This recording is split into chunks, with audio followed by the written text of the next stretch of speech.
up, guys, and welcome back to another episode of the Comman-Dads. I got Tone. Corey is here. He just ran out right beforehand, said he'd be right back, but said start without him. But we got Tone, and we got TJ in the house. What's up, Tone? TJ. Say hey, TJ. What's up, y'all? Back with another episode, man. We got the little guy in the house. That's right. Little He's already got a ball in his hand. He's ready. Yeah, he ready, man. Nats need another pitcher. Get in. Man, my man, the light skin Strasburg. Let's go. The light skin. I like how you said Strasberry too. Instead of Strasburg. That's funny. Yeah. No. No, that's awesome. What is up, Bob? Got season tickets. Good for you, dude. That's phenomenal. Sure, good stuff. Daniel's in the house. We got Tom. What's up, guys? And yeah, I've officially joined the dad crew. Now the show actually makes sense, right, with the show name. But May 13th, my son was born. James Anthony shared the photo on the YouTube channel, which is awesome. The announcement photo. My tab, so adorable. Yes. And he's doing great. A little thing of jaundice there for a bit, but he's got that figured out. He's at least on the right trajectory now. They're not worried about it.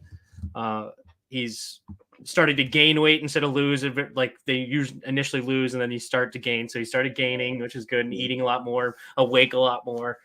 But yeah, I missed last week for obvious reasons. We were still in the hospital for a few days. He was born Monday. We didn't leave until Thursday, like early afternoon, because of the C-section and everything. But yeah, everything went pretty smooth, and it's good. I'm happy to be here. It's definitely tiring in the beginning. It's a lot of waking up every few hours.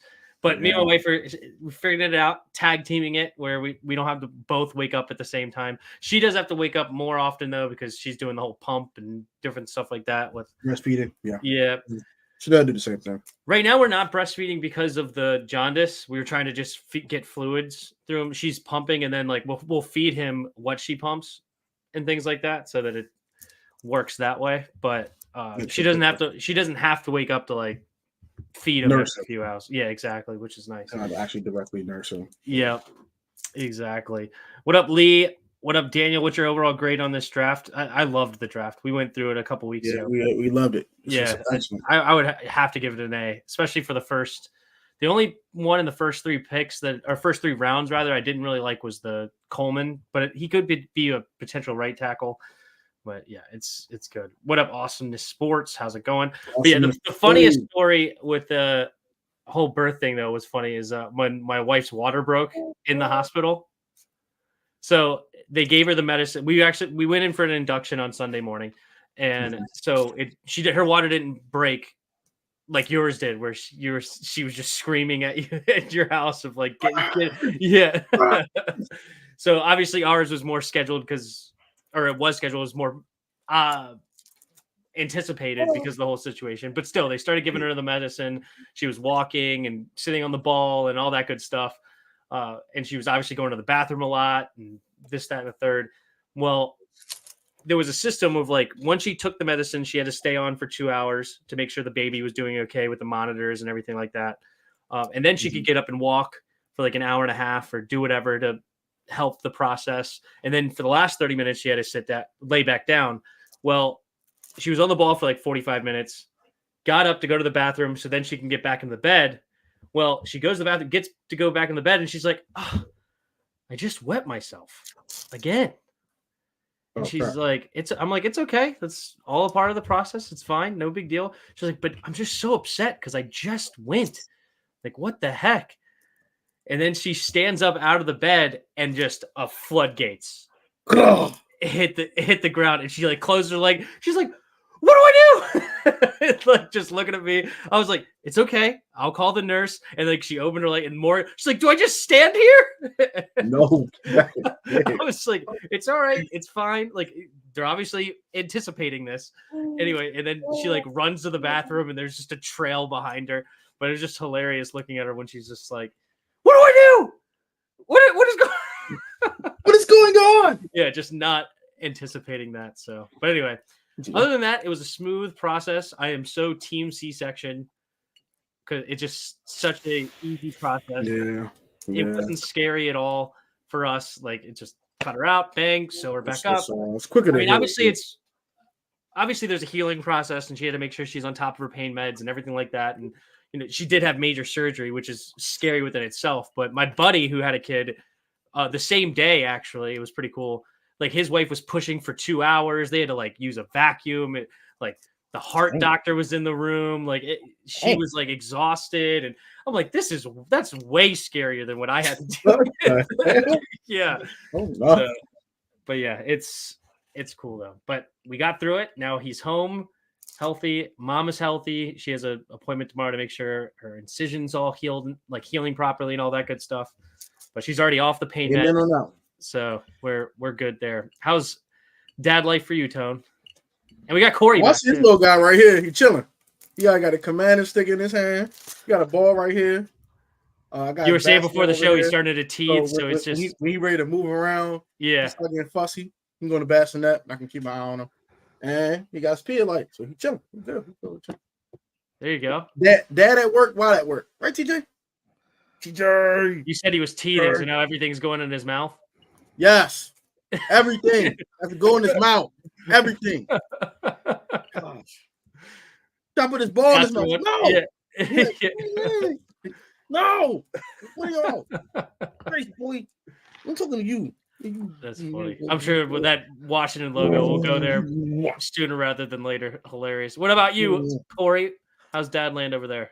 It's going good, man. Can't complain. Well, I could complain, but nobody really listened. But yeah, I listen, bro.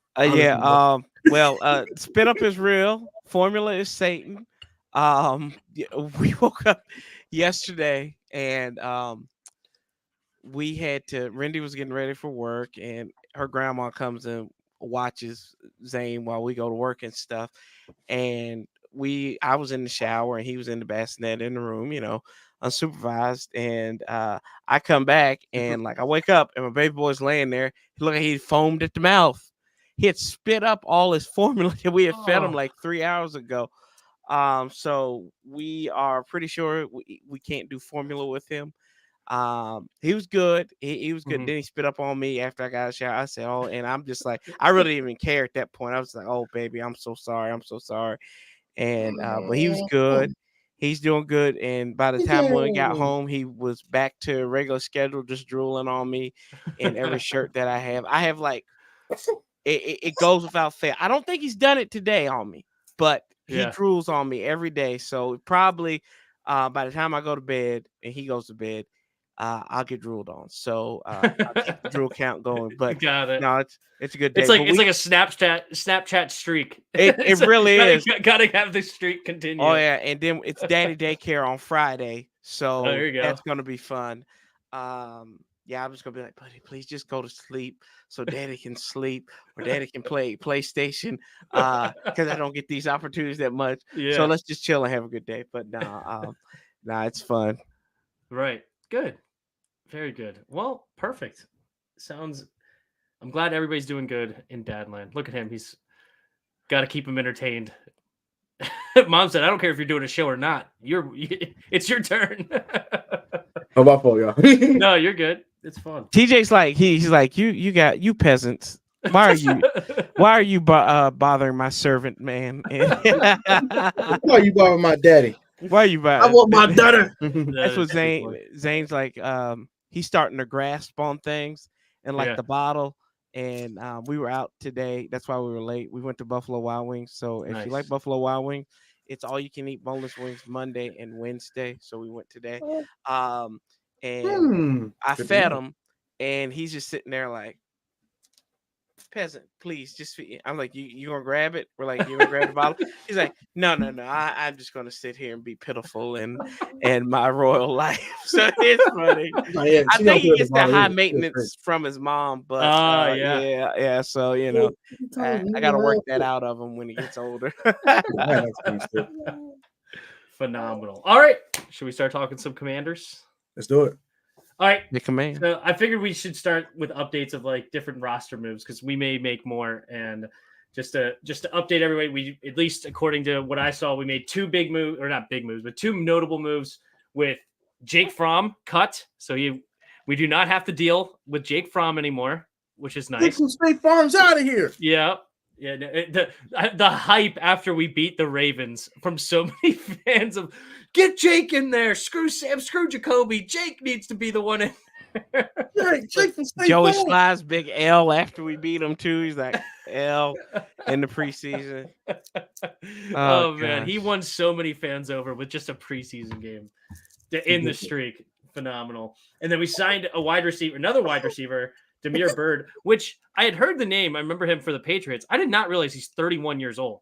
I thought he was a much younger potential receiver hire or receiver signing. I remember he was in Atlanta. I was like, dang, it's not been a league for Byrd.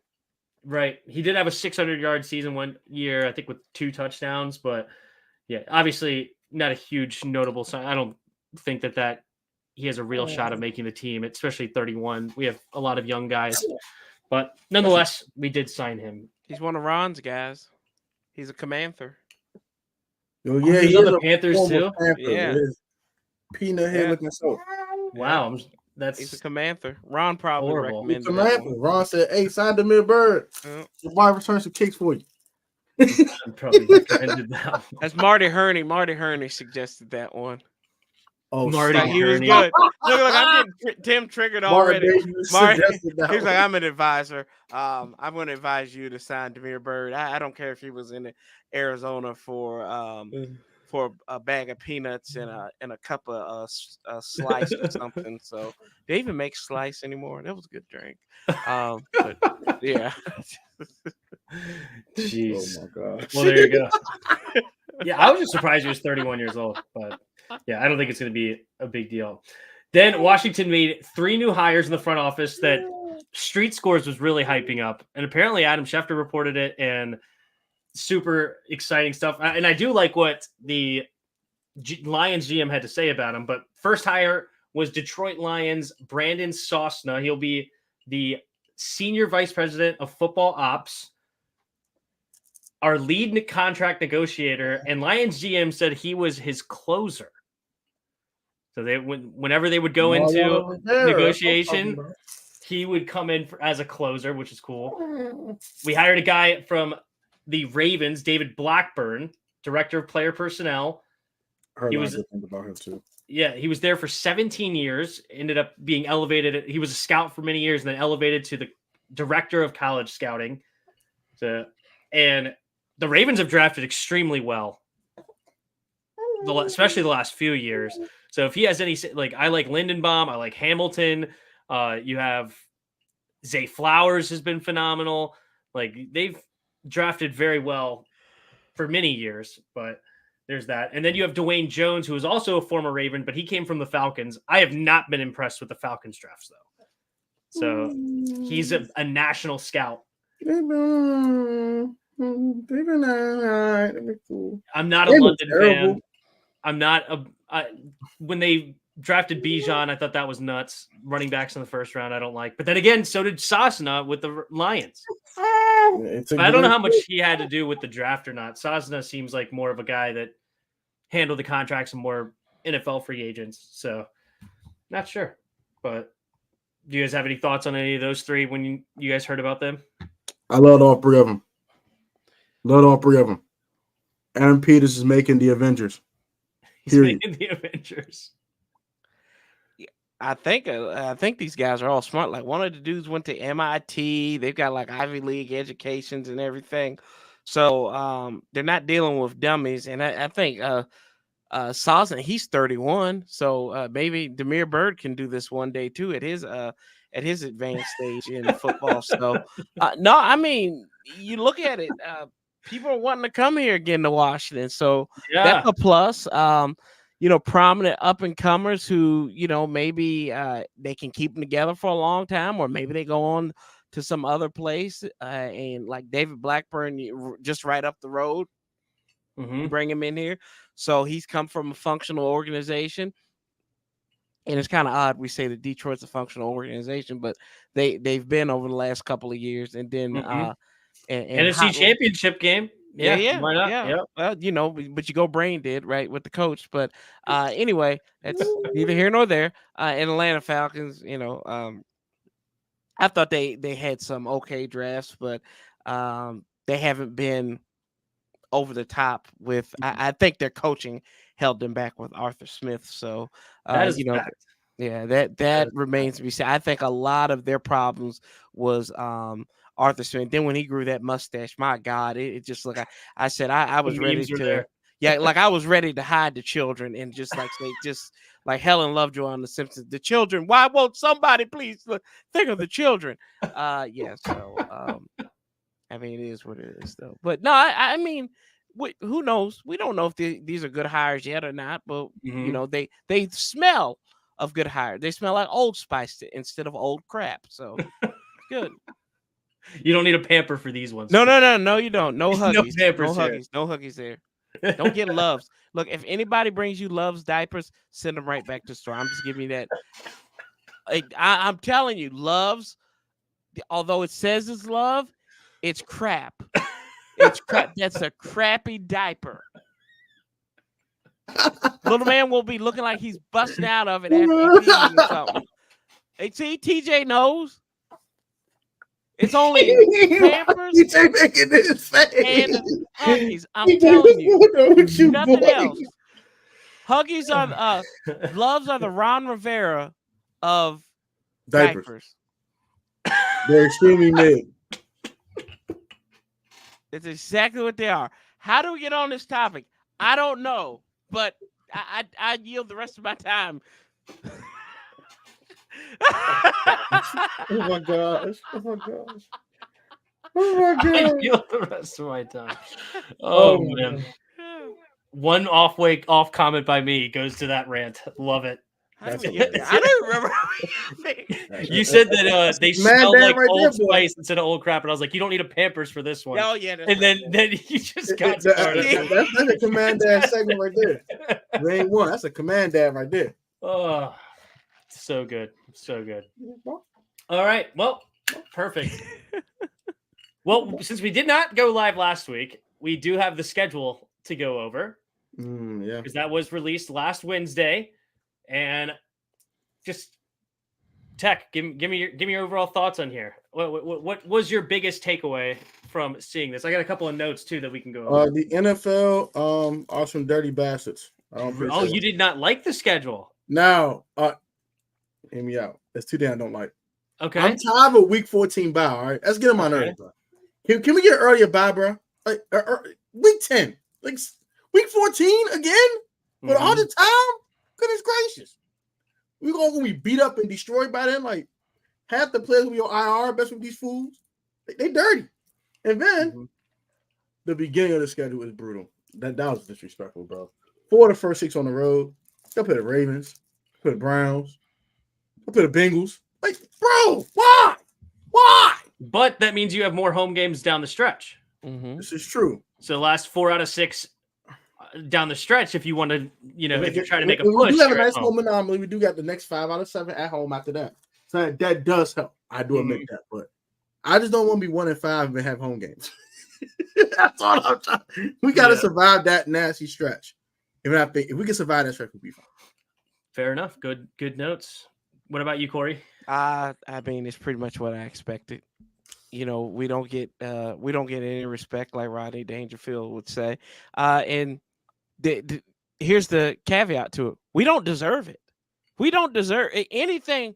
The Monday Night Football game at Cincinnati, Washington fans, if you like primetime games, you should be thankful that they gave that to us. You should be thankful that we're at Philadelphia for Thursday night with that old geriatric Al Michaels and Kurt and whatever his name is from College Game Day. So so you should be grateful there. You're lucky we're playing some games at 4:00. The Panthers and Bryce Young. Woo. Yeah.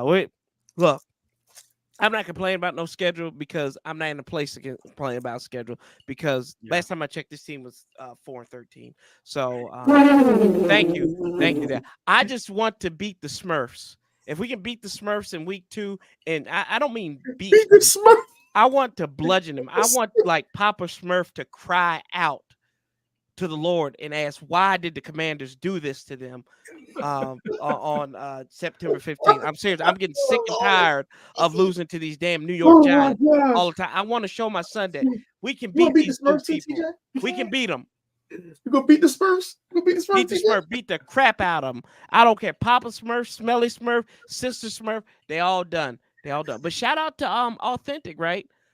Big Giants YouTuber. He's gonna be doing a in-season documentary going to all those games. So that's gonna be fun. So we looking forward to seeing him in week 2 at FedEx Field. Phenomenal. There is a fair note about the 4 out of 6 to start the season.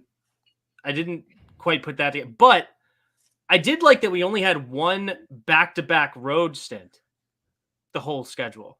Like everything is split up pretty good.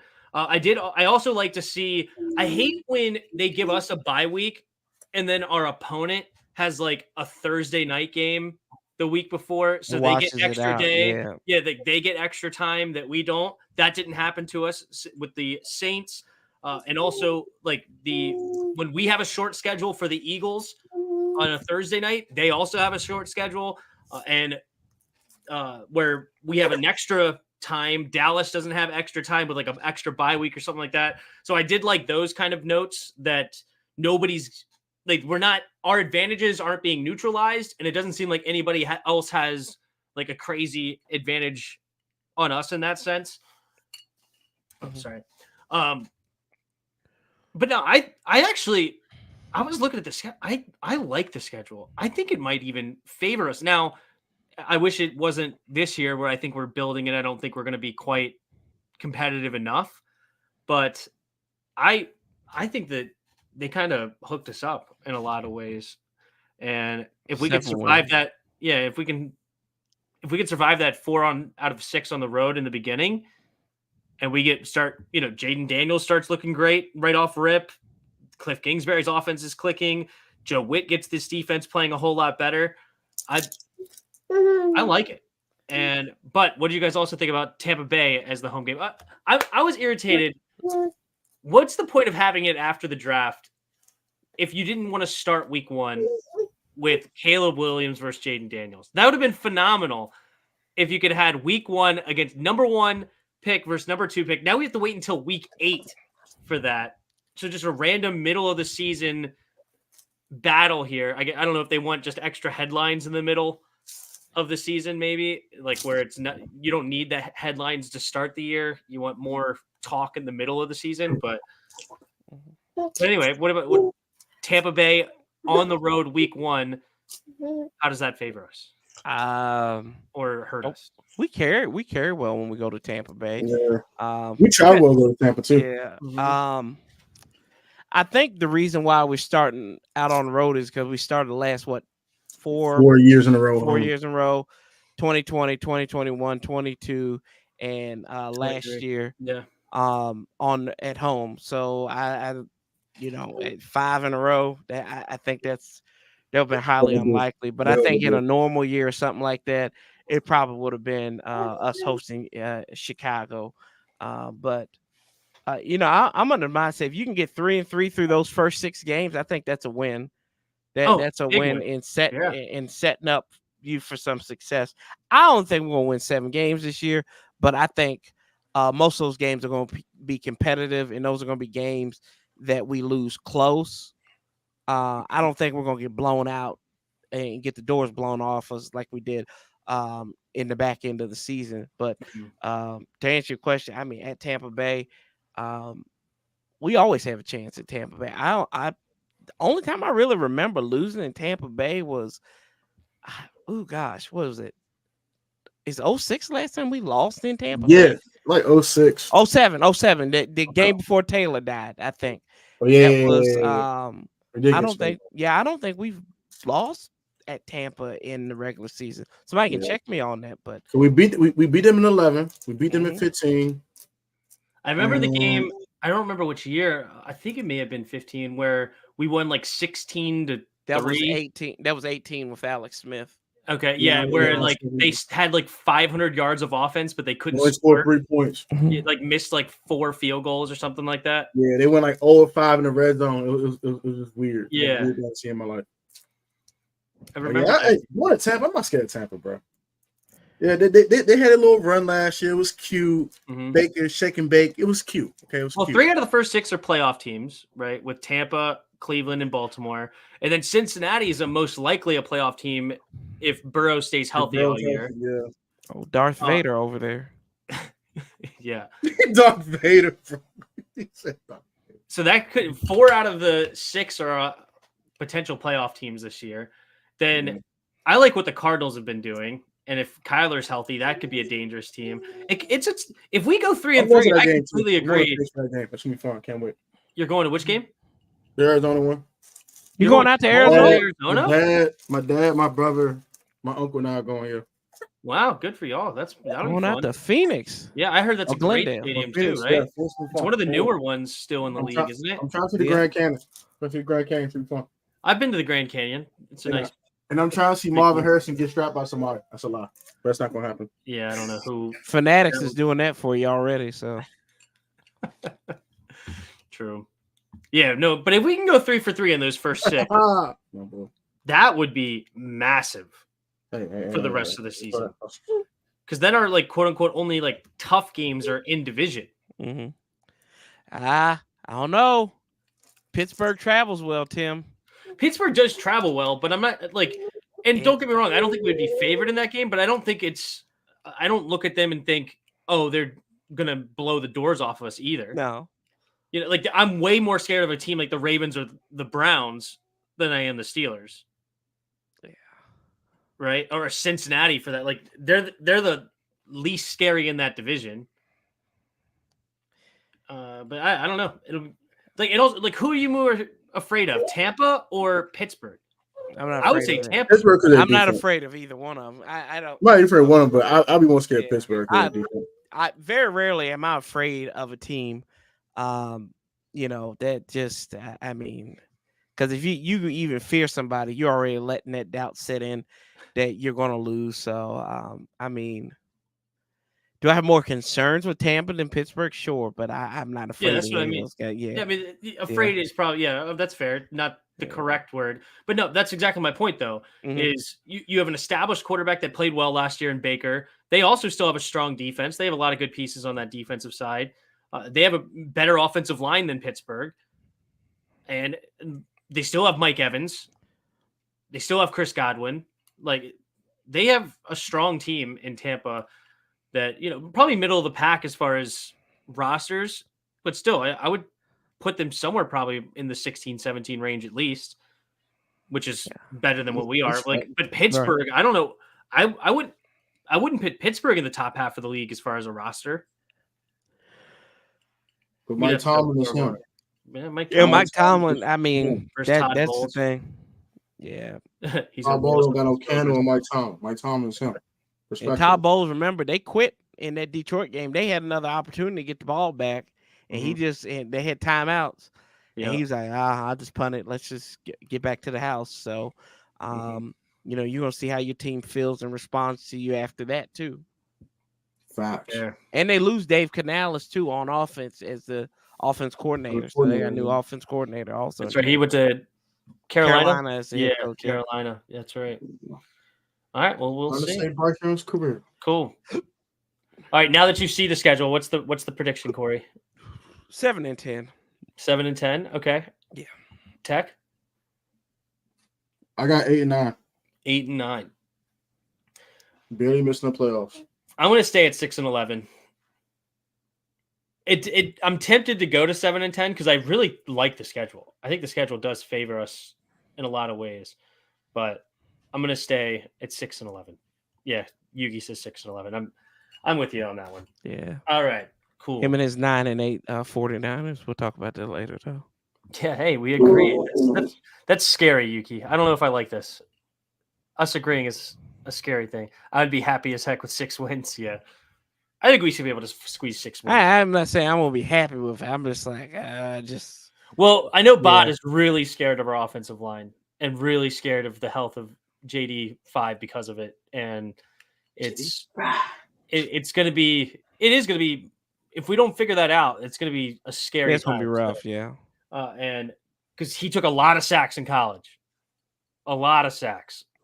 right? So, but hopefully he can also get a lot of big runs in Well, the next level. We'll see. Go ahead. not to go off topic though, but weren't they talking about this offensive line last year? Some of the advanced metrics that they weren't as bad as they appeared, but a lot of that was Sam in his decision making, especially towards the end.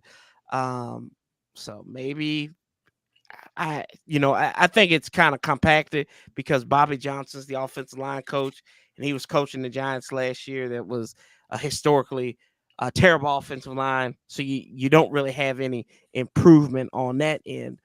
But maybe, just maybe, something weird happens where this offensive line, and you get Allegretti up in there. Maybe they do figure out the left tackle. I don't think it's a line problem as much as it's a left tackle problem. I think that's where a lot of people's concerns are. I think tackle in general problem. Yeah, tackle in general probably on your bookends are fine. I think interiorly you're fine, but the left guard is still a question mark. I don't know what Allegretti is going to bring. It could be Andrew Wiley. If Andrew Wiley's starting, I'm highly concerned. Anywhere on the line, that's going to be a problem. But a lot better guard than tackle. But I get you saying. I would rather him off the team and Brandon Coleman be the right tackle. But anyway, I like Cosme at right. I like Biotish at center. The left guard spot, is Allegretti going to start for sure, or does somebody take it? I always forget the kid from Houston's name. Always escapes me. Dieter? Is it Dieter? Michael Dieter. Yeah. Yep. And then you have Ricky Stromberg, a rookie that we had. Where does he fit in? I don't know. But yeah, the tackles are going to be a big spot of concern. But so I have us going 6-11. I think we'll be competitive. I think we're going to be extremely well coached on both sides of the football, and that's going to keep us in games, and it's going to make it interesting a lot. I could see us being the Lions of 2021, a team that finished with 4 wins, 5 wins. They were tough as nails. Yeah, but they were right in every game and lost by 3 or 6 or less. Look, in 10 of those games or something like that. 6-11 that year, but they went 6-11 as well. Did they go 6-11? Yeah, they may have finished strong or something like that. I don't remember exactly, but yeah. I know 2022 they finished 9-8 after starting 1-6. They finished 6-11 in 2021. Yep. All right, cool. Any last thoughts on that? I have 8-9 for 2 reasons, by the way. Uh-huh. I don't think we're done with the roster yet. I do think we do sign left tackle post June first cuts. See who gets cut first and sign when these left tackles start for us. And secondly, I do think we're going to try to show up that secondary by signing a vet. I think that vet Stephon Gilmore. So I do think they're going to do that before mini camp. I just don't know how many vets are going to be interested in signing here. That's the problem. I think for a 1-year deal, I don't think Gilmore wouldn't mind. I think he would. Why would you come here for a 1-year deal? If you could come here, or I don't know, who needs a Dan Quinn? I mean, shoot, Bobby Wagner came in for a 1-year deal. That's true. Jeremy Chin came in for a 1-year deal. Him some Dan Quinn. Jeremy Chin though, he just had no market. He had no choice, but yeah, Bobby had a choice. Bobby could take school with LA. He could have went to a contender. He could have went anywhere. Maybe nobody would be interested in Stephon Gilmore. And if that's the case, then yeah, we could go ahead and Isn't he coming off an injury too? Didn't he get hurt last year? Who, Bobby? Gilmore got it was like a minor injury to the end of the season. It was like a pull hammy or something. It wasn't nothing serious. If you could go to Washington or you could go to the Eagles, or if you could go to Washington or go to, I'm trying to think of who needs corners. That would be. I mean, but the Eagles did just pick up 100 young corners. Right. Maybe I don't know. Would the Dolphins need a corner, or did they get? No, do they still have Ramsey and Howard? Yeah. They got Ramsey and Howard. It's just Jalen now. Just Jalen. Would Gilmore go over there to play with Ramsey Probably if they want another corner? Probably so. And they're obviously a team that's poised to be extremely competitive this year. We was like Indianapolis a couple years back. Didn't Buffalo lose a ton? They got rid of Tre'Davious White, but Yeah, I don't know. It's interesting of where he. But hey, if we want to get Gilmore, I'm fine with it. We need corners, but at the same time, I think that saving our money this year and getting ready for next year's splashes is a much better move, because I think that's when we could really be competitive. Another draft class under the belt, another stint of free agents, and another year of Jaden Daniels with a year under his belt, another year of building the offensive line. Next season, I think, is where you can really spend all your money and make a big 8-9 to 12-5, baby. Let's go. Take command. 12. Raise hell, baby. Raise hell. All right, cool. Emmanuel Forbes, according to John Keim, should not be a starter. Should have to earn the starting spot. Would be crazy to be a starter. Apparently, and also he started fielding punts now, so he's trying to find other ways to be on the field. Should he be cut on this team, or will he find a way in the starting lineup? Chill. Cut is disrespectful. I am totally disrespectful to Emmanuel Forbes. I have zero problem with that undrafted free agent that we took in the first round. Oh my God, Tim! Stop that! Stop. He's an UDFA. Stop. We took in the first round. That's so disrespectful. Exposed last season. He sucked. It's so golly. He is horrible. He got coached by somebody's high school secondary coach. Like, I mean, a lot of this, and I've said this about him before. Mm-hmm. They put him out. How many times did we see people on the sideline when Emmanuel Forbes was getting burnt, like burnt toast and coffee time, and somebody was talking to him or coaching him up?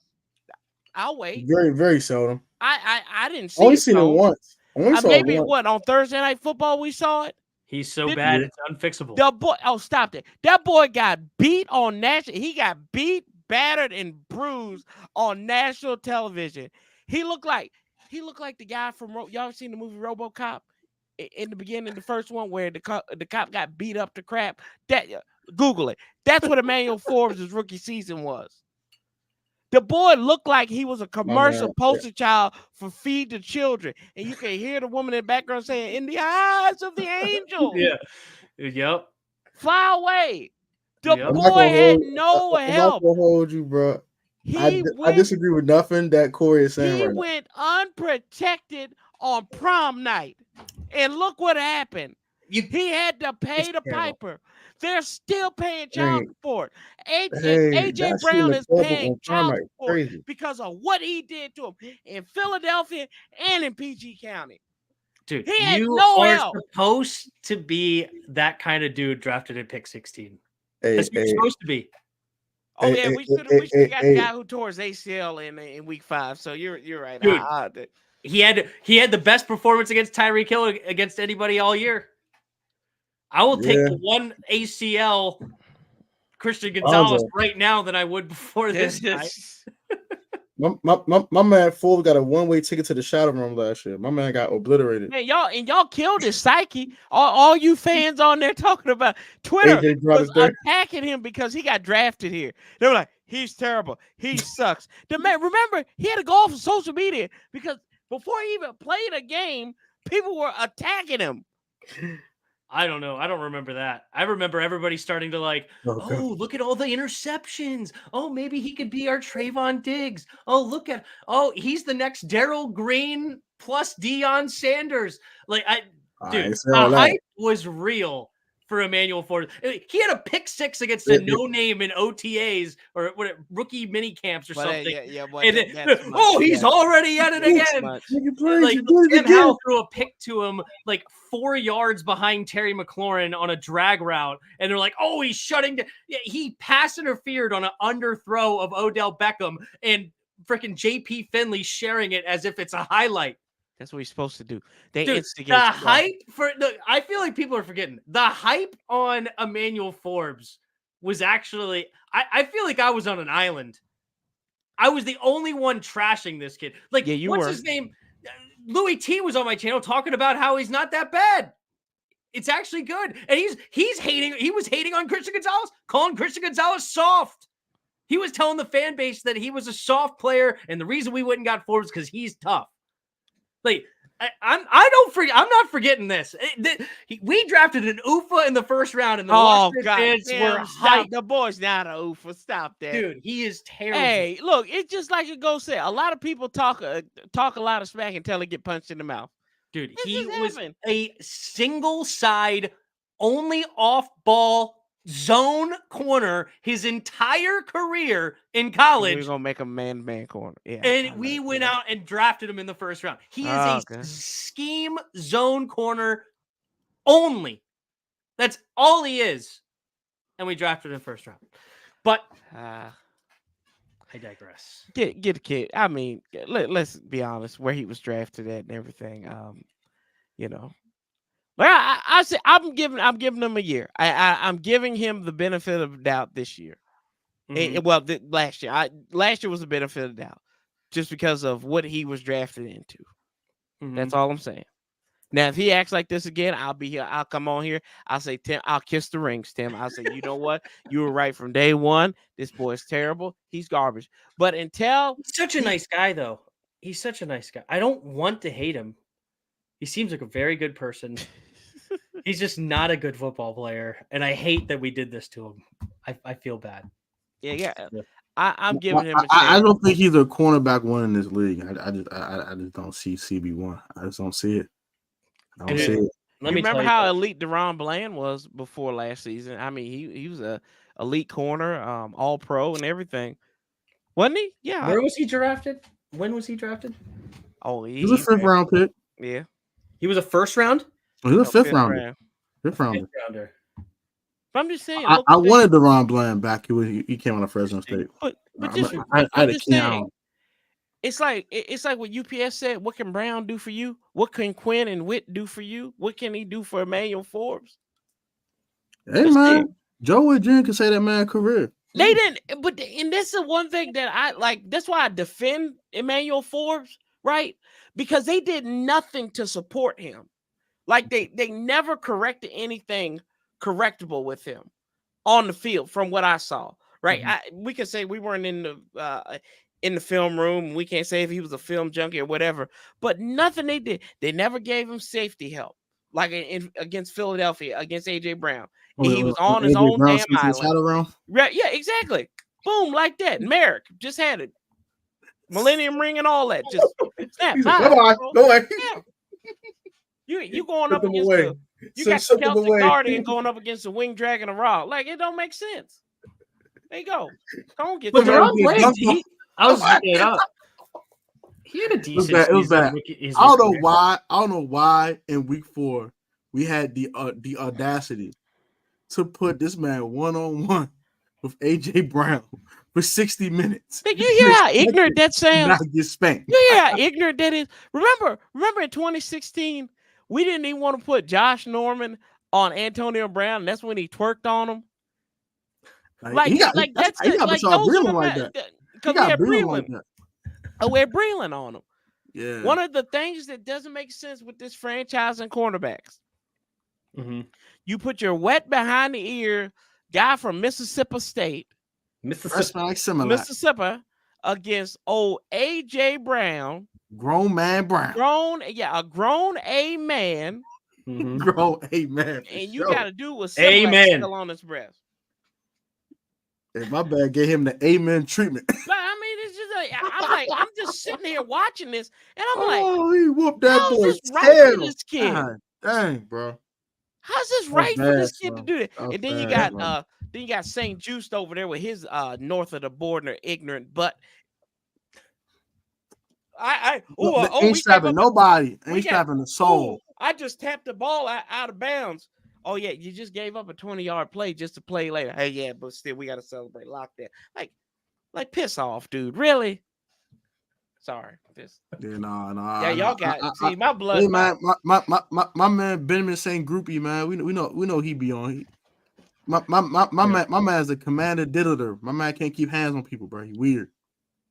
He's a groupie. He can't keep his hands on people. He's weird. All right. Well, I digress on Emmanuel Forbes. I digress. I said my piece.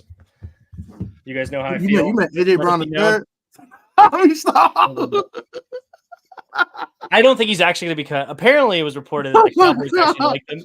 as God, well. my ankles Maybe they hurt would have after taken that. him Oh, in the shoot. first, but whatever. It's gonna probably be Michael Davis and Benjamin St. Jude start the season. It's Dear gonna probably be God. Michael Davis and Benjamin St. Jude. Dear God. We'll see. Johnny Newton needs a surgery Hey, on his why other Tim said St. Jude let me hold you?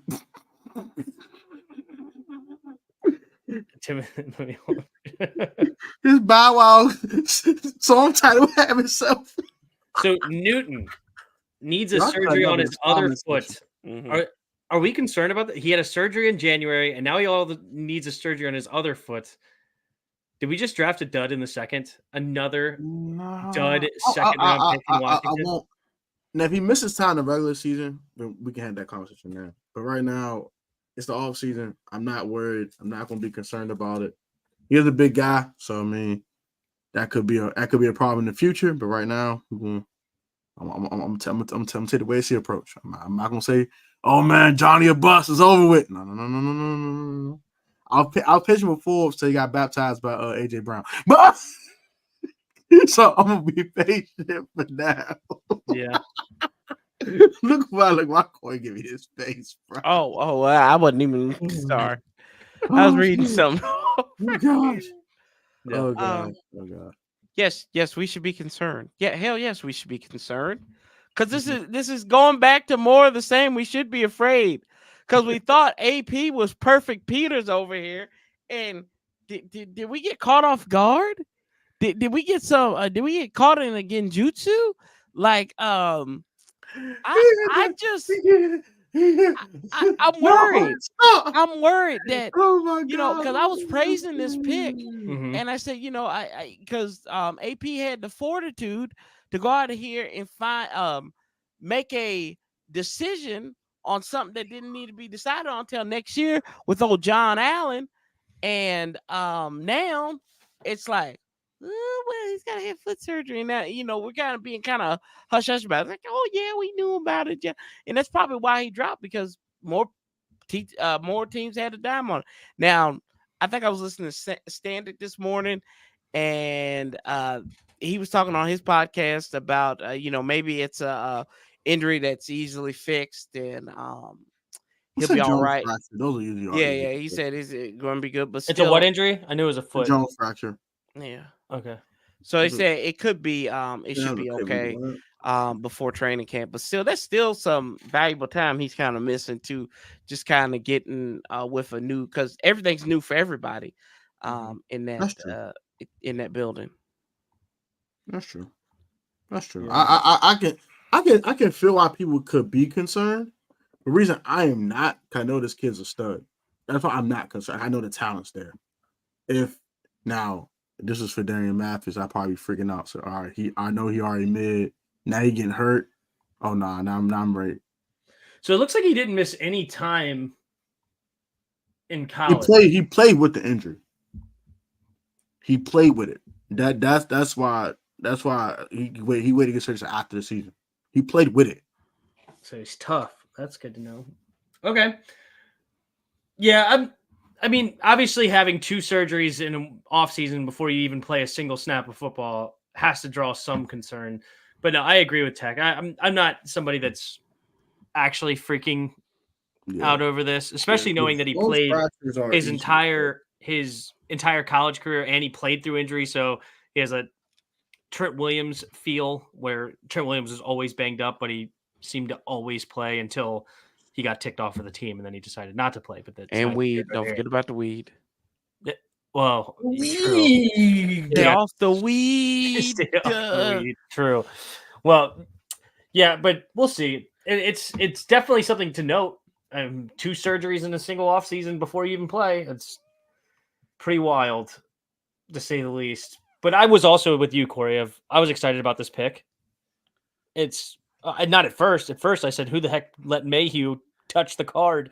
But what in the Mark Mayhew was this? I said, yeah, that's crazy. Hey, Tim. Yep.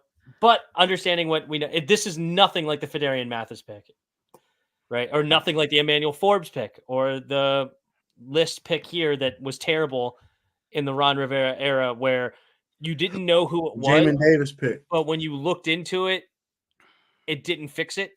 Like it's still like a why are we doing this type pick. That's how I Where feel about this Jalen. one is you didn't know exactly who it was at the time. Maybe some of you may, because I know Louis T was on him. He put him in his original mock, so a lot of people may have already heard of Johnny Newton at that point. But maybe a lot of you didn't know of Johnny Newton. But when you looked into the situation, it made sense. Like, okay, we're getting a guy that's a first round talent that fell to our laps.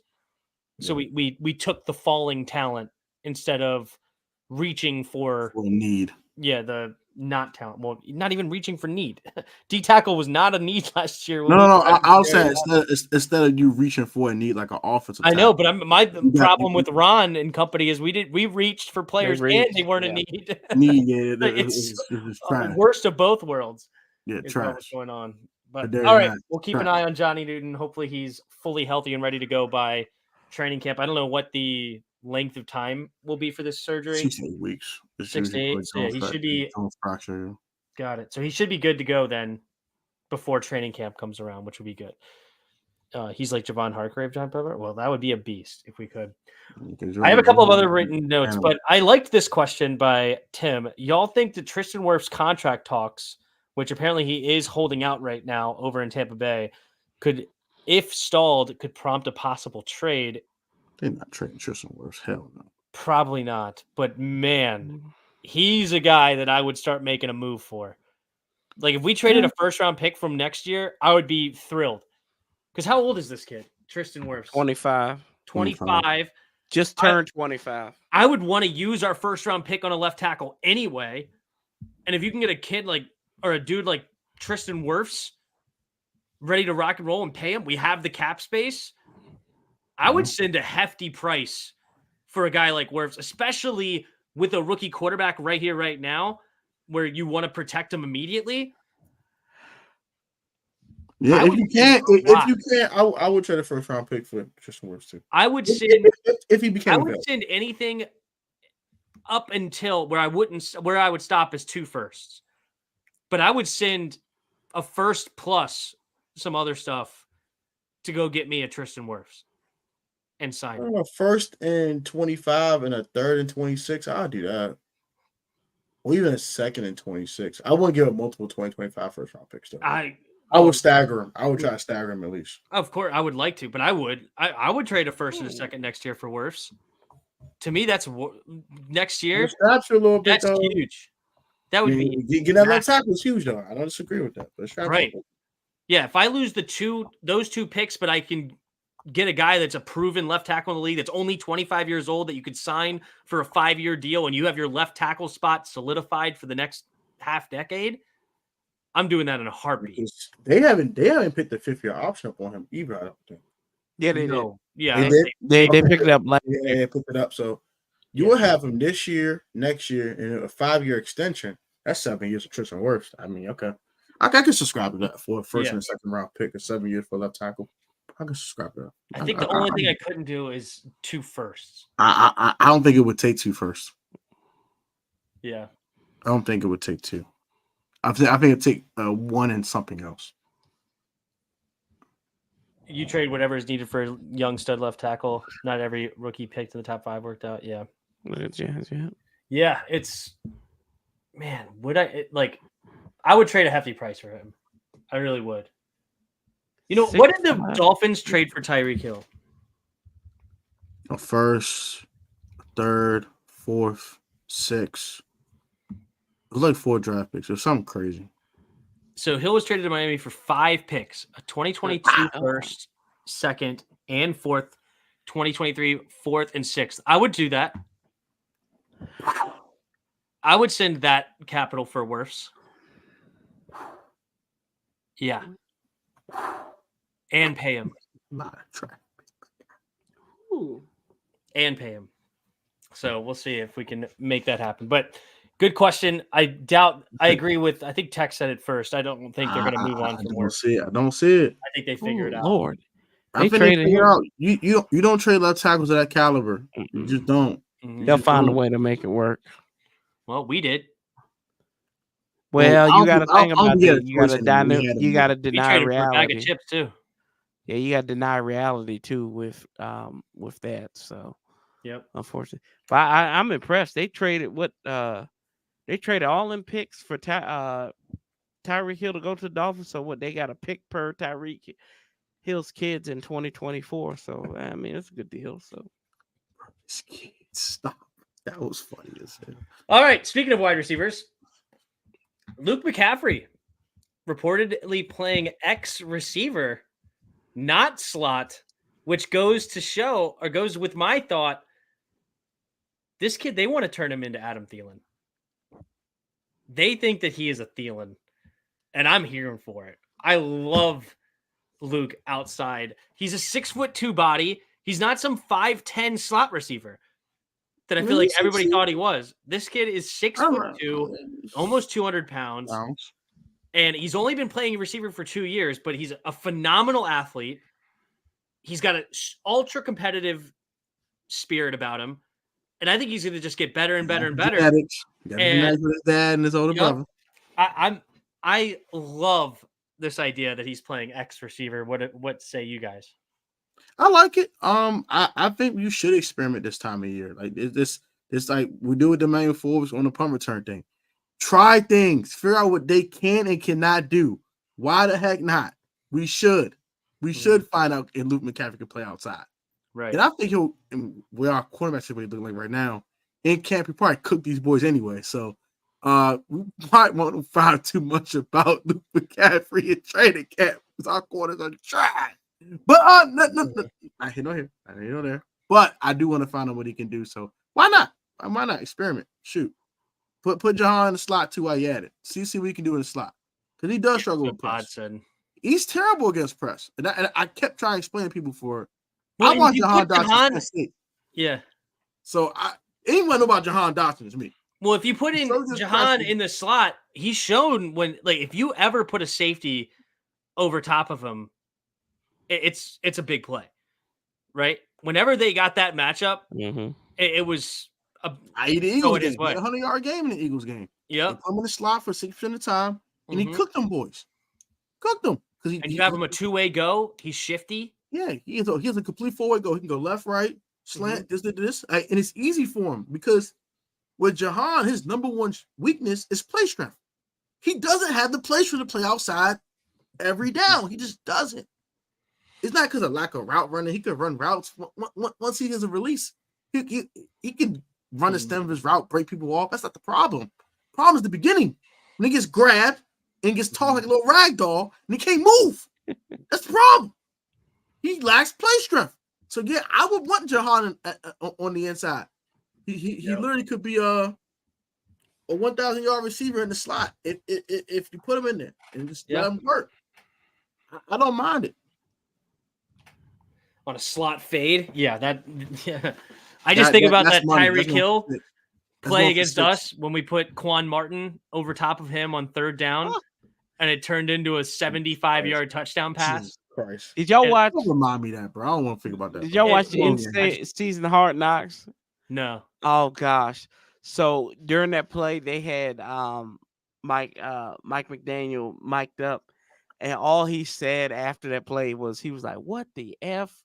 And he said it was just like I said, "Yeah, I felt the same way while I was watching that." Like, I mean that's like how freakish it was because that was the second touchdown. I gotta think. I gotta go back to that play. I gotta go back to it. I may have called it out before it even happened.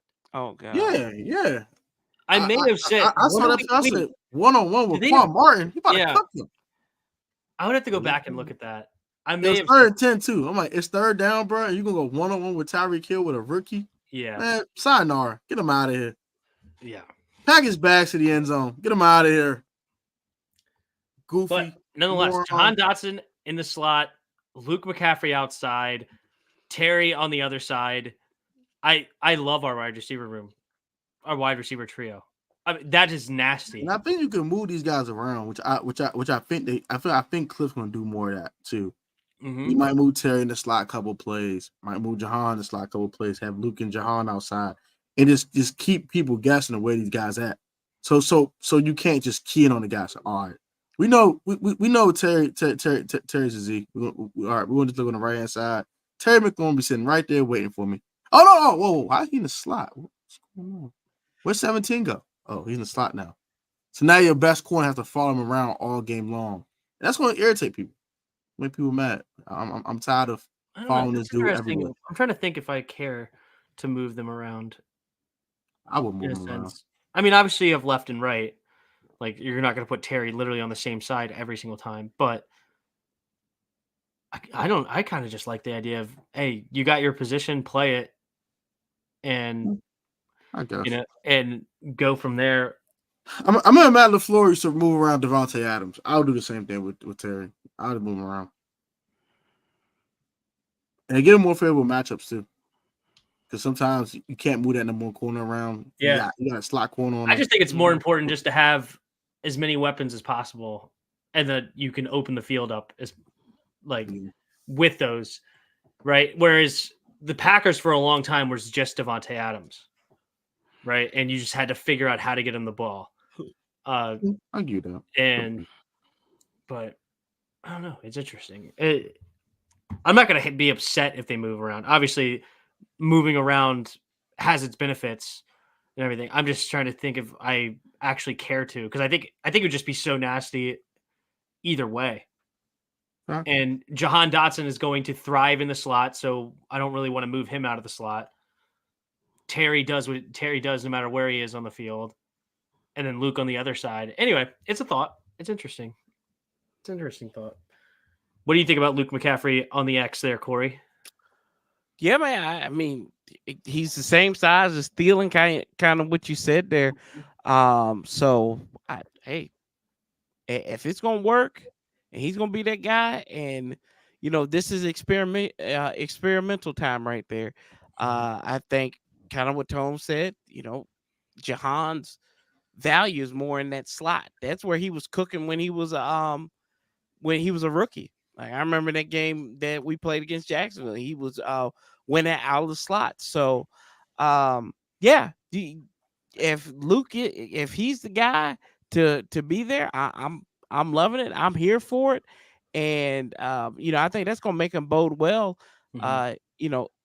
Also that experience of him being a quarterback and just being a wide receiver for a little bit of time, that's gonna probably help him in his connection with like Jaden and the other quarterbacks, is that, hey, I kind of know what you're looking for. So let me try to paint this picture too. Because I think that's an invaluable resource right there. He's an Adam Thielen plus Julian Edelman. Right. Yeah, exactly. Bingo right there. So I forgot he played quarterback at San Diego State. So was San Diego State or San Diego? He's out there in California.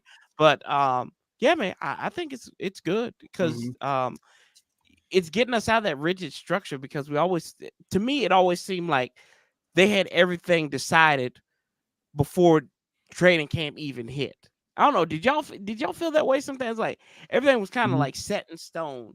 I don't feel this way this year. I feel like some positions are probably taken care of, but most of them, they don't really know. And you can't feel good about it because it's a new coaching staff. We don't know what they're going to do. Right. Where last year it's Ron's fourth season by that point, and who he likes trash, so he's just going to continue to play the trash, and it just is what it is. He's not going to make, and he's so slow to make decisions. That's going to be an interesting way to view Dan Quinn and Adam Peters, is how quickly do they pull triggers on guys that are not stepping up, player or coach. Right, where Ron was just so slow to make a change. My man waited 500 years to fire Del Rio. My man waited how long he waited to realize that what's his face wasn't a safety, bro? Like Landon Collins, then you had the defensive line like half the season. He got hurt and forced to play Cameron Curl. Yeah. Defensive line coach was 4. Sam Mills should have been long gone at the year one. Sam Mills. He had 4 first-round picks and could do nothing. And then we also waited right before the season to fire. We didn't even fire him and get a coach in to work. We fired him. He went to the Hall of Fame when his dad was getting inducted. Yeah. Then he came back and got fired. Yeah. How cold is that? Yeah, that is crazy. But I guess it was Warren Sapp that made that decision, right? He came in and talked to Ron and was like, "This guy's clueless. What are you doing here? Like, why is he still a coach?" And I think Ron, at that point, was like, "Okay, fine, I'll make a decision." and Van Hyde do that take steroids, and he didn't do nothing even. So yeah, Jeff Sinonian, Jeff Scanina, yeah, something like that. Yeah. Jeff Z steroids. Jeff Z steroids. Well, he did have that. What's his name? He had that drug lord too as his trainer.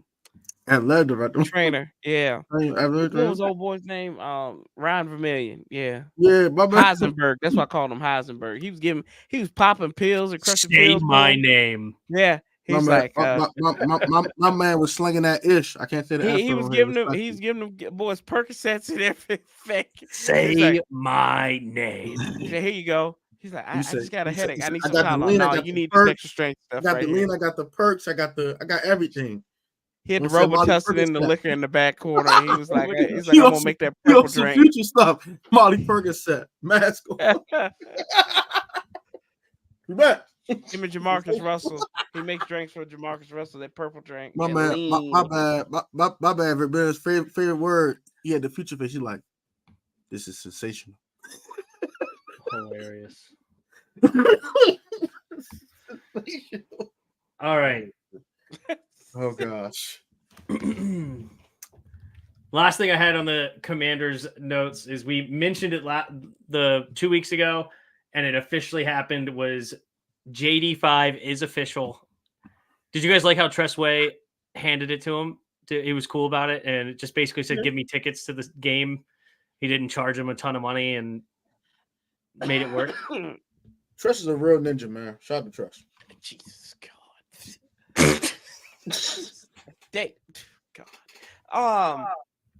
They told Tress he need to give him the number. You're a real ninja, man.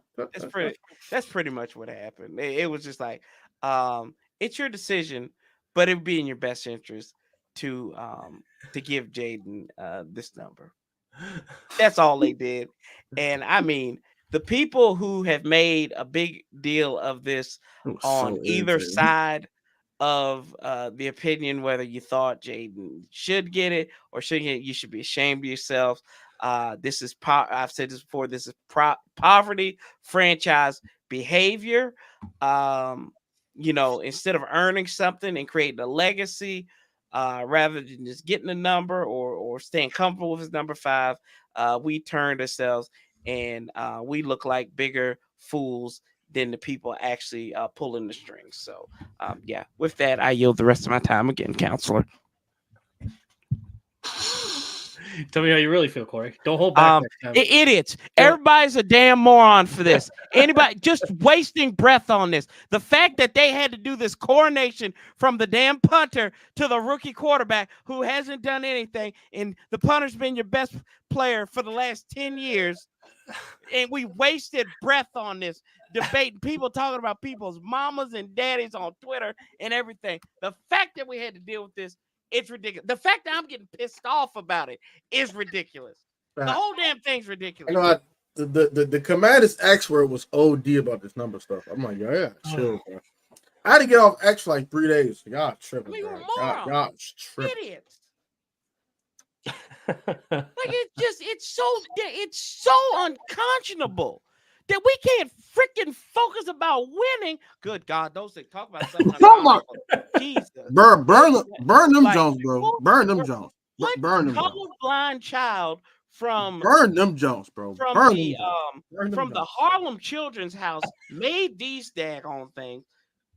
Like, this was my segue into talking about around our enemies, like they're going around the division, and just I guess you could quickly just say this with the Cowboys are opening the season with Cleveland with their schedule. The Giants will open their season with Minnesota, and the Eagles will open up with Green Bay. I didn't have anything on the Cowboys or Eagles. If you guys have any news on them, you can mention it. But the hot news for the Giants were their phenomenal choice in just these beautiful, wonderful uniforms.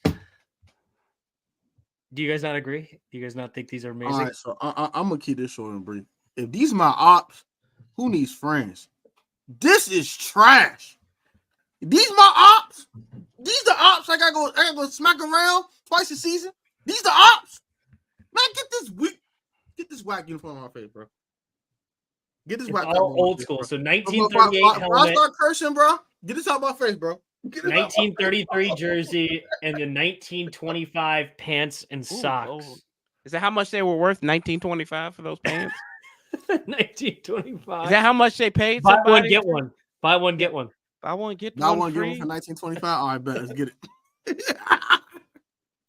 I mean, my God, wow. man, that's just no. I'm not a fashion guy. I don't understand fashion. I don't care about fashion. I do think it's funny that everybody hates these because I feel as though like this could be next year and everybody would love these.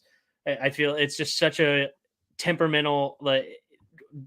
Bro, what exact moment in time are we? Bro, the pants broke me off, bro. How Daniel Jones still wearing high waters? Bro? Daniel Jones wearing high waters with socks on. I ain't never seen that before in my life. Like I swear. Like he's like, how do you do that? Where's the flood at, buddy? My gosh. Like they couldn't flood is real. What, like you couldn't find any longer breeches to wear? I mean, this is just facts, dog. And look at the socks too. Like what are we doing? These socks are hideous. These jerseys. I've seen some things that other people say are, oh, these are fire. They're amazing. They look so good. And then I look at them like, I guess. But, all right, sure. But they should have just brought back their red jersey. The Giants just caught people at the wrong time, man. It just you missed the timing. That's a New York Littleman jersey. These joints is trash. Looks like a Pepsi-free advertisement. Face boy on game, bro. They look like was it Montreal Canadiens? That's what somebody was saying on X. It's like a little north of the border, eh? And then they got the rip off of the Michigan helmet. You notice that? Actually, I think the Michigan ripped them off, right? Because it was 1938 helmet. But no, it's funny. When the pants color doesn't match anything other than your underwear, you're just wrong. Oh my gosh, bro. Okay, then you know what? What about what if they did gold white everything, bro? What if they did gold shoes then, like or the same color as their pants, do it on the shoes? That would look better. But bro, the pants would throw me off. Austin Powers and gold, member. I like gold. And then what if also the face mask was gold? I like gold. I love gold. Bro, if they did a red color rush, that would actually be tough. These are trash. They should just Giants red color rush. Giants red color rush with the red helmet and the New York Giants logo in blue. That would be tough. These are not it. These are trash. They need to bring back that red uniform. They need to bring back that red jersey that they had. Like this? Yeah, that looks good. Crap. I don't like those. It's simple. It's just a red jersey. Exactly. It's simple. It's not all freaky deaky looking like this. Like it looks like somebody patched that thing together in war times. All right, what is your favorite uniforms? Like in any NFL franchise? Like what were the ones that throwback jumps? It doesn't matter. Favorite uniforms. Whatever your when you think of your favorite uniforms. Throwback jumps with the gold numbers. Them jumps is tough. I love them jumps. Like the Code Red game. Yeah, the Jones used to wear our homecoming. Like where Kirk Cousins, the original one. Yeah, we played the Titans in 2014. Them jerseys, bro. Them Jones crack. You like that? Like these? Them Jones is tough. Yes. The 2002 throwback. Them Jones are tough. I don't care what they tough, bro. The 2002 throwback is the best. Them 2002 for throwback. Them Jones, yeah. 2000 Redskins throwback. Redskins throwback. So jerseys. Oh my gosh, they're the best. The helmet. These? Look at that. That's clean. With the arrow. Oh my gosh, you talk about look at that. That's so tough. Sharp. That's so look sharp. Like Arizona State. No, Arizona State looks like us. They tough to me. I like them Giants. I know it's trash. Hey, would be perfect in Jaden Daniels, Arizona State. Look at that. Facts. Bring Brand out with you too. like this thing. Oh God, there's a pitchfork. That's an arrow. Well, no, I'm just saying it's just the. Don't stop on my dream, Tim. Stop punching down on my dream. I always love the Pat's hat with the man on it. That's a good one. Oh yeah. My favorite are the Chargers powder blues. Oh God. Them jumps tough. I love these joints. Whenever I played Madden in 2010, I'm about to say, I used the Chargers. I had an LT powder blue jump when I was in middle school. That jump was tough. I like the Titans powder blue when they used to have the white helmet. Or the Oilers jumps. Here's the No, that's the Oilers one. Oh yeah, that one's nice. That's the. Even with them Giants jumps, bro. Even with them Giants jumps, bro. Them jumps gotta go, stuff. Or the Falcons. And them Jaguar jumps and broke the little color rush. Those are disgusting. Those are terrible. Like the helmets with the metallic. Get that goofy crap out of here. Like that goofy had a year or two ago. Metallic fleck. Oh yeah, I know you're talking about. Yeah, they. I like Houston in all red too. Helmets. Metallic fleck. Even the Cardinals old school Jones y'all like crack too. Jones y'all like all right too. San Diego Superchargers. Like something like this? Yeah. Mm-hmm. Like the actual face mask is metallic, but the actual helmet is like a matte finish. I don't know. What's good, Billy? What's good with you, bro? I know they made it for 10 minutes. Hawk TV still on here. He's a big Baltimore fan. He would know. Fair enough. Yeah. What's up with them Avenue fans? Avenue. You guys ready for some Immaculate Grid, and then we'll dip out of here? Oh yeah, let's roll. Let's do it. All right. So we got along the top, we have the Broncos, the Panthers, and a 5,000 yards rushing for their career. Then you have the Patriots, you have the Seahawks, and the Rams down the left side. I think I got one for 5,000. Go ahead. Kevin Falk? No, it's not Kevin Falk. I think it's Curtis Martin. Curtis Martin. Yeah, Curtis, my favorite Martin. What about Corey Dillon? I think Curtis Martin would be less rare than Corey Dillon. What about Zeke Elliott? Would a lot of people go Zeke here? Yeah, a lot of people are going Zeke. Alpha Morris? Did Alpha Morris hit 5K? What about LeGarrette Blunt? He didn't play with did Smoking Blunts Blunt 100% played for the Patriots. He played with No. Did he rush for 5,000? I know he played for the Patriots. He won a Super Bowl with them, didn't he? He played so long. I would imagine he probably got. Yeah, he got 6,000. So it could be Smoking Blunts. Smoking Blunt, I'm dead, bro. Tom Beard, tight end for Broncos and Pats. That is a pull.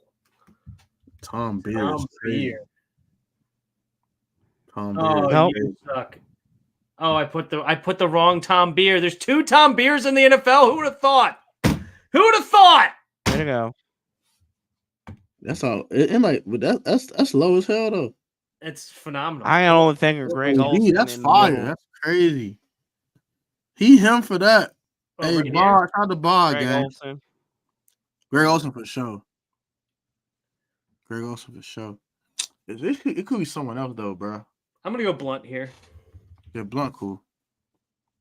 Roll the Blunt up. 6%. Jeez Louise. How much was it? That's high. 26%. Let me see. I'm gonna see where that might be higher than Corey Dillon. It's higher than Snoop Dogg. Fact. Curtis Martin was 14%. What about Oh, look up yours for and see if you can do Corey Dillon and tell me what that was at. Jeez, LeGarrette Blunt might be the worst answer. Jeez. All right. Mavericks out there spanking them. Billy Mack. They out there spanking them. Billy Mack. Oh, they getting smoked. Oh, come on, AE. Come on, bro. Don't do like that, AE. Come on. AE had a horrible game. I'm about to throw hands with you, Slim. I'm about to throw hands with you, fool. You just blew me, Slim. Anyway, okay. With a 6-24 again? And Patriots, obvious answer would be Newton. Yeah, obviously be Cam Newton.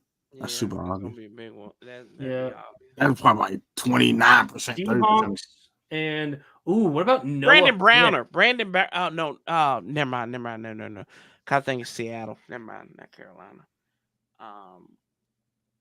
Shoot. Yeah, Noah Fant. I like I think Noah Noah Fant. Fant probably be like in the 15-20 percentile. You think it's Yeah, that no high? fan. You think it'd be that high? Yeah, it might be. I ain't gonna hold you. I mean, Noah Fant probably your best bet though. You said Drew 100 Lock. times better than Drew mine. Lock. No, Drew Lock would be too high. I'm gonna go Noah Fant. Yeah, Noah Fant should be cool. 20%. I say 15-20 percentile. What I said, You said Drew Lock, right? Drew Lock had to be higher. Had to be. Man, I know. I can talk about 21%. Oh wow, not much higher. All right, Rams and Broncos. Rams and Broncos. Von Miller be obvious as hell. Yeah, Von Miller. Yeah, Von Miller be too obvious. I'm trying to think of a corner, but didn't they have another linebacker that moved over there? Maybe not. Seattle has like 3 5K rushers, right? I know they have Sean Alexander. Oh, Aqib Talib. Marshawn Lynch. Aqib Talib. Oh yeah. Aqib Talib for LA and the Broncos. Broncos, yeah. Okay. That might be all right. He been out of the league for a while, so it might not be 8%, solid, not bad. Okay. Warner, and Alexander. Yeah, Sean Alexander. Oh, well, the obvious one is Lynch. So wasn't Ricky Waters? What about Ricky Waters? I think he played for Seattle. He played for Seattle. Yeah, 5,000. Ricky Waters, I think. Yeah, Ricky Waters did play for Seattle. You're right. Let me see, Ricky Waters. That might be all right. Ricky Waters might be a good one. 5,000 yards. No. Yeah, Ricky Waters. Try Ricky Waters. Ricky Waters. Yeah.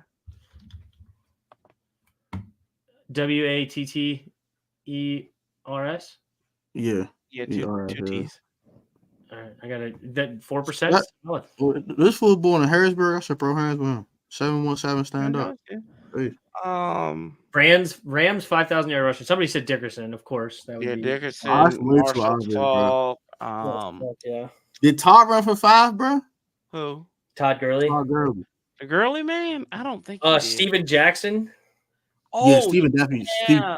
Steven Jackson did run for 5K for sure. He definitely ran for 5K. Oh no, Todd Gurley got 6,000 for his career. I'd go Steven Jackson. I go Steven Jackson too, but I'm just saying that's like. All right, Steven Jackson it is.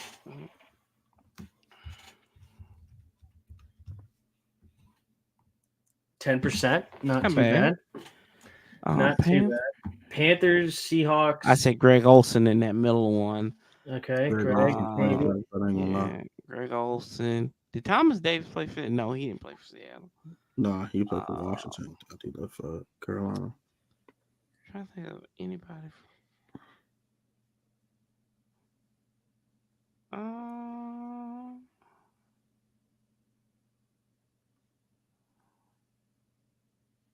Do some research real quick. Didn't T.O. play for a bunch of teams? Did he ever end up for the Panthers? No. No. Cortland Finnegan? Did Finnegan play for the Panthers? I don't know. Let me see. Panthers and Rams, right? Or we live for Panthers and what? Rams? Or yeah, he 100% played for the Rams. Definitely played for the Rams. Yeah, you try Cortland Finnegan.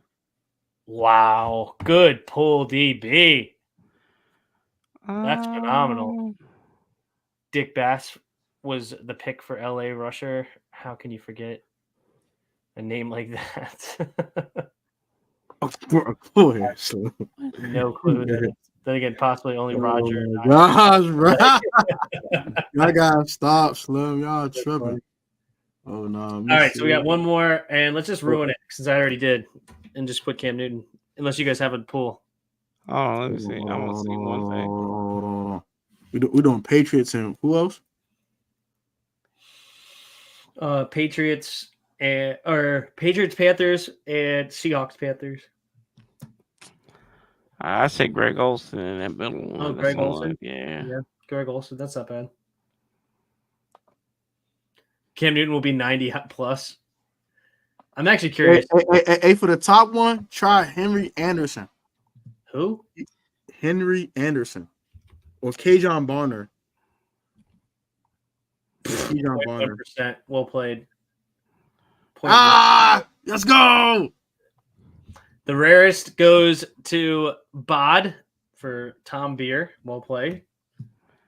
Very well played. Worst one goes to me for LeGarrette Blount. Greg Olsen was 69%. Giggity. Oh, no. All right. Let me see if I can find one more. Hold on. We got one more, right? No, I messed up. I picked the wrong Tom Beer, so I ruined a guess for us. When I didn't know 2 Tom Beers played in the NFL, so I just saw the first Tom Beer on the list and hit it and said wrong, and so I had to say it again. So I messed up. My bad. All right, well, that's a show. Appreciate everybody viewing. Any last things you guys want to say or anything? Don't forget the name Dick Bass. Or you're buying Tom Beers. Yeah, we're buying Tom Beers. Don't forget that weird name. Tom Beer. And one more thing. Hey, for all you Giants fans, take them whack ass uniforms and burn them. They're trash. If those my ops, I don't know what friends I need. There you go. Well, appreciate it. Make sure you guys go give Corey and Tech some love. First links in the description to hit that for sure. Hey, Tim, check out the general chat and Discord. Okay, I will after. But appreciate all you guys, and thanks for Corey and Tech. Oh, yeah, you like Creed Humphreys, and he's part of the Indian Nation, so Native American Nation. That's what he's talking about. Oh, okay. Oh, yeah, that's what he's talking about. I'm gonna need Bob to put pause or no Diddy for that comment, bro. Can you put pause or something, bro? Like something. Bro. On that note, we gotta go next time. See ya. Yeah. I